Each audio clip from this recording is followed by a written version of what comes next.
seems to me quite ironic that many of the experiences of African American children, male and female, have come from sexual predators who have resided within major institutions, the church, the school, and the family. Yes, that's right. Because the people who are abusers generally are known to children. It's only rarely that you get grabbed off the street and sodomized in some bathroom. That's right. That's very rare. The data supports, and I had the statistics, I'll get to them in a minute. The data supports that most people who have been sexually abused and molested are molested by neighbors, friends, relatives, or significant others in their lives. And you ask yourself, well, yeah, but you know, this kind of thing's been going on since the beginning of time. Bullshit. Let me just be straight up. Bullshit. That's right. That's right. Because we got to talk about our history, because most of the people doing this talking don't even know their history. That's right. That's right. They don't have a clue about their history.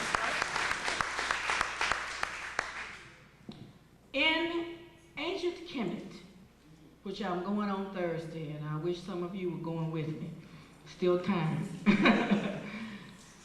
There was an edict to keep the Greco-Roman people, the Ptolemies, out of the priesthood for over 400 years, because the ancient Egyptians, Kemites, not Arabs of today, did not understand some of the sexual practices that came from Europe. They did not understand them, and so until they could figure out where to place them, they decided to keep them out. Now, what am I saying? I'm saying that in terms of a historical reality, I don't care what you do as an adult, that's your right. But in terms of a historical reality, same-sex relationships and abuse of children were not part of the culture of antiquity prior to the second intermediary period of ancient Egypt. Now, what am I talking about? In dynasty, pre-dynastic periods, in dynasty 1, 2, 3, 4, 5, 6, 7, 8, 9, 10, 11, and 12, the age of the Great Pyramids, the age of the great building of the great Horomakit, a Sphinx, the age of the earliest writings of the Book of Coming Forth by Day and by Night, which is a transitional book, or the Book of the Dead, incorrectly called, which later evolved into the Torah, into the Christian Bible, and then into the Quran. You did not hear in the mythology anything about abusing children, abusing women, or same-sex relationships. Now, here's the issue.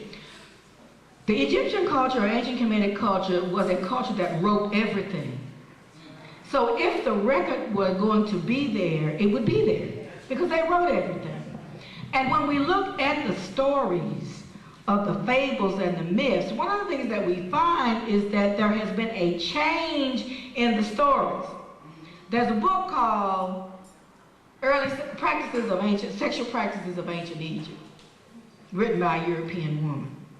And in it she talks about bestiality, or having sex with animals, and she talks about same-sex as well as different sex relationships, etc., etc. Now let me go and be real clear for you. Whenever somebody else starts to tell you about your history, unfortunately, since you don't know enough about it and don't really want to know, you need to ask them, could you please tell me what period of time in Egypt you're talking about? That's the basic question. Because if they tell you anything starting with the 17th, 18th, 19th dynasty and on, you are not talking about a pure African culture anymore. You're talking about a mixed culture That's right. A culture that has infusions of Mesopotamians and Europeans and Asiatics. It is not pure black.